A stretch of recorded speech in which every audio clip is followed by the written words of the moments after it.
Warga pendidik berdepan cabaran besar dalam memastikan ilmu disampaikan dapat diterima sebaiknya oleh pelajar, khususnya orang kelainan upaya OKU. Bagi guru pendidikan khas, tumpuan terarah kepada antaranya alternatif untuk menyediakan senario pembelajaran yang efektif bagi memastikan golongan pelajar berkenaan mampu menerima apa yang disampaikan sama seperti pelajar normal. Namun dalam usaha itu, pendidik juga tidak terlepas berdepan pengalaman pahit maupun manis. Guru pendidikan khas Wan Nur Azian Bidozudin, dia pernah mengalami kecederaan di kepala ketika mengajar anak muridnya yang sehingga kini tidak dapat dilupakan. Ikuti luahan dan isi hati pendidik yang memikul tanggungjawab besar dalam menentukan hala tuju dan masa depan pelajar. Pengalaman yang paling saya ingat sekali lah untuk tahun ni, apabila saya guru muzik untuk nikah khas ni, and then saya ada mengajar seorang murid baru masuk lah. Jadi saya dalam tempoh nak mengenali murid tu macam mana dia kan. Lepas tu semasa dalam muzik saya nak bagikan kemahiran menepuk. Jadi saya gunakan alatan kompang. Bila alatan kompang tu tepuk lah. Dia semua tepuk sama-sama. Lepas tu dia membelakangkan saya. Tiba-tiba saya tak tahu yang dia ni jenis yang cepat melatah. Saya pun tepuk di bahu dia. Dia tepuk bahu dia, tiba-tiba dia pusing tangan tu. Dia punya kompang tu terkena dekat saya punya bahagian mata. Cederalah dan berjahit 4 jahitan. Okay. Terpaksa dia bawa. Pengorbanan ya?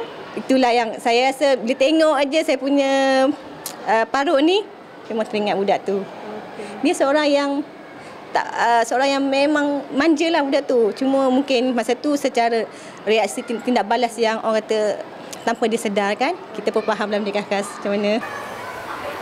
Bagi memikul tugas mendidik pelajar berstatus orang kelainan upaya maupun pelajar autism bukanlah perkara mudah. Malah ia disifatkan sebagai paling mencabar.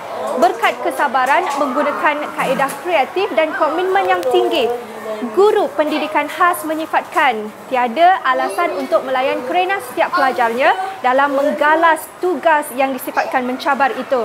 Selaras tema pencetus kreatif Penjana Inovasi, guru adalah pengemudi kehidupan pelajar mendepani setiap cabaran.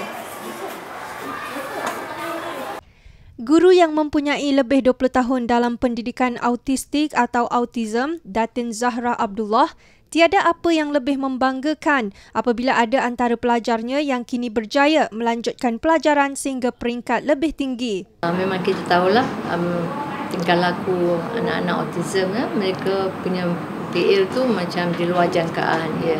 So cara nak mendidik mereka tu sangat-sangat mencabar sebenarnya. Tapi pertama sekali cikgu kena faham, kena ada pengetahuan dan kena ada the art of it lah. Okey, pertama mesti menangi hati mereka, iaitu mendapatkan eye contact. Eye contact ni kita tidak perlulah sampai mereka tengok kat kita begitu lama. No, a matter of a few seconds dah memadai sebab mereka sebenarnya tak ada eye contact langsung. Jadi kita mengajar, kita faham dia tak akan pandang kita, tapi kita teruskan pengajaran. Kita sebut nama dia, mereka pun juga tidak suka physical contact. Jadi kita faham itu dan kita ikut cara mereka. Sebab kita tahu intelligence dia ada. Jadi apa yang kita sebut, apa yang kita ajar, dia boleh dengar dan boleh dapat. So bila kita dah ada pengetahuan siapa mereka, bagaimana mereka, VA mereka dan tingkah laku mereka, kita tidak akan timbul rasa marah. Kita akan bersabar dengan strategi yang kita dah set, macam mana nak memenangi perhatian mereka. Perhatian mereka kita tak boleh nak samakan dengan mana murid lain beri perhatian. Mereka pandang beberapa saat pada kita itu sudah memadai sebab mereka memang cerdas, rata-ratanya lebih cerdas, terutama subjek-subjek yang memang dia suka seperti matematik lah.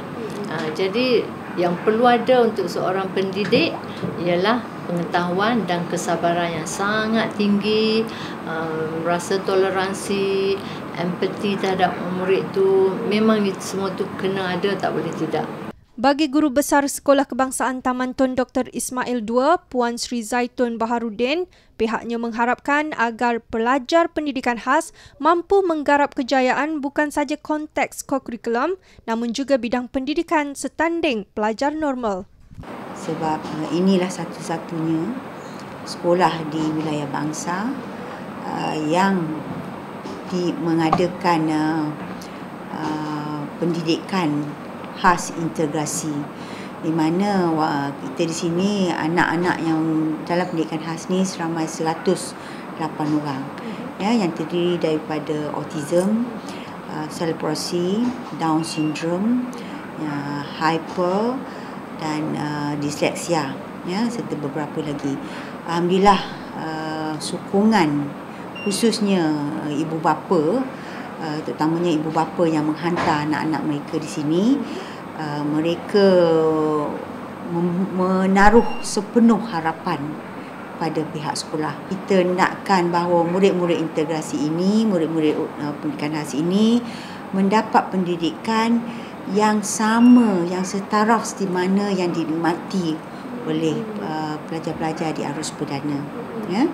Jadi kita tahu mereka tidak berkemampuan seperti budak-budak lain, tapi hasrat sekolah bahawa mereka tidak diasingkan baik dari segi kurikulum ya. Jadi sokongan yang kita bagi apa saja yang membina potensi, yang membolehkan mereka menjalani terapi ya, sama ada daripada PIBG, daripada NGO dan sebagainya. Alhamdulillah sokongan yang diberi setakat ini oleh guru saya terutamanya mencongkil potensi mereka.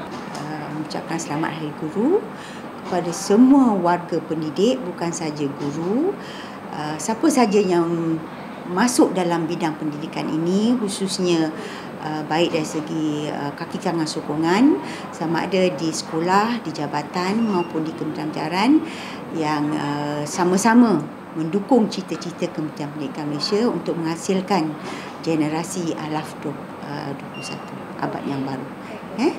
Dan semoga kita warga pendidik cetus kreativiti dan inovasi. Selamat Hari Guru daripada kami warga